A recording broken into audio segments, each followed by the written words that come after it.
Collector Doman Singh Balodabazar एवं कसडोल विकासखंड के अंतर्गत विभिन्न गांव में पहुंचकर शासन की फ्लैगशिप योजनाओं का जायजा लिया। बलौदाबाजार के ग्राम पंचायत पुरैना खपरी में टीकाकरण केंद्र एवं कसडोल अंतर्गत गौठान ग्राम छरछेद में धान खरीदी केंद्र एवं गौठान पहुंचकर निरीक्षण कर वस्तु स्थिति का जायजा लिया। इसके साथ ही कलेक्टर ने ग्राम पुरैना खपरी एवं छरछेद के गौठान पहुंचकर इंडस्ट्रियल पार्क के तहत मसाला एवं दोना पत्तल चप्पल निर्माण के लिए लगाई गई यूनिट का अवलोकन किया। इसके साथ ही महिला स्व सहायता समूह द्वारा कड़कनाथ मुर्गी पालन, मशरूम बाड़ी में लगाए हुए हल्दी प्लांट, फलदार प्लांट, वर्मी कंपोस्ट टाका एवं चारागाह का भी अवलोकन किया गया।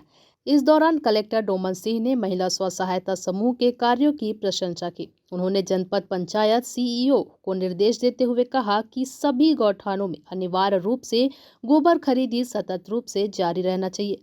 यह गरीब वर्ग के लिए एक अतिरिक्त आमदनी का जरिया है। इस कार्य में किसी भी तरह लापरवाही बर्दाश्त नहीं की जाएगी।